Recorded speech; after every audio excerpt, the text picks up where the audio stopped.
Seattle anarchists establish an autonomous zone in the middle of the city as Trump demands the Seattle mayor and Washington governor restore order. This comes in apparently a 6-block area near the East Precinct where the Seattle police just abandoned the building.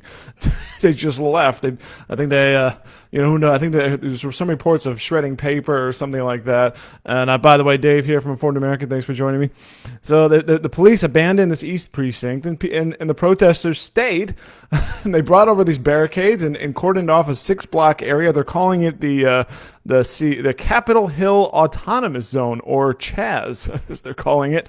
And by the way, they're trying to do the same. I saw a video on Twitter. They're trying to do the same thing in Portland with these fence barricades. These anarchists, Antifa, if you want to call them that, the people behind a lot of the protests, which is of course interesting, using barricades and fences because, as we know, the politics of these people, these anarchists, they don't want any walls anymore. God forbid, but they're willing to make a wall for themselves. So the cops abandoned the area, and the protesters just stayed. Now they welcome themselves to this area, and they're blocking it off. They're hanging. Apparently, it's just they're having a great time.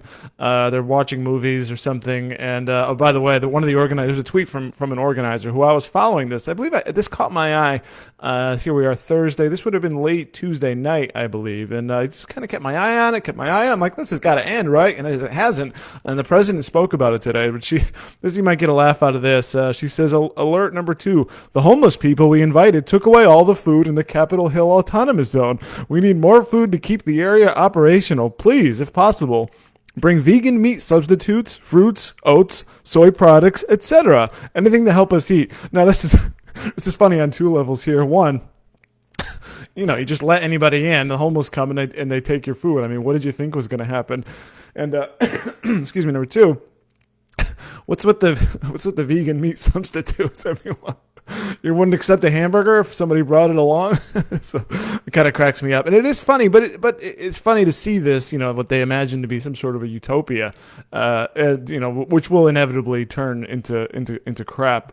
But it is serious, though. I mean, the president mentioned it today. He says radical left Governor Jay Inslee and the mayor of Seattle are being taunted and played at a level our great country has never seen before. Take back your city now. If you don't do it, I will. This is not a game. These ugly anarchists must be stopped immediately. Move fast. And a local TV reporter said, quote here on Twitter, Seattle police said today that they're working on, quote, reopening a dialogue with protesters on how to move forward to improve policing relations and racial equity, and said, we love nothing more than to be able to open up our precinct. Some protesters wanted to become a community center. You guys didn't have to leave the precinct. You could have just stood your ground. I mean, they just left. And now we'd love to have it back, protesters, if you'll allow us. And that's kind of the point.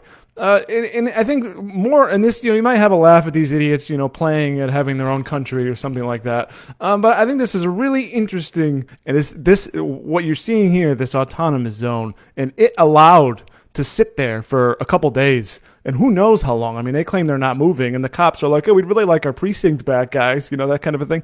This is an exercise. This shows where power lies in this country.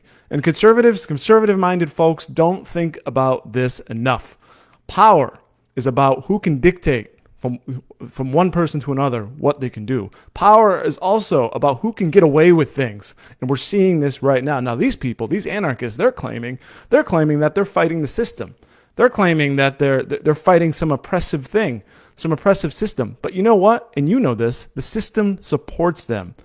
Who? The government. Call it the administrative state, the deep state, they support these people. Big corporations, they support these people. The media, they support them as well. They don't support you. They support this. These people have power. You, conservative Joe or Nancy, you don't have any power. Because I know you couldn't go into, let's just do a thought experiment, right? Let's say some anti-abortion group goes into any city, even a conservative city, and maybe the most conservative city in the country, if you can think of one. Some anti-abortion group is going to take over a 6-block area and declare it an autonomous zone. Maybe they'll call it an abortion-free zone or something, and they're going to have some barricades and they're going to stay there. What do you think would happen? And let's imagine a pro-Second Amendment group that they're going to create an autonomous zone in a conservative city, what do you think would happen? They'd be labeled terrorists, there would be media hysteria, and they would be crushed within 5 minutes. They would not be allowed to operate. That tells you where power lies in this country.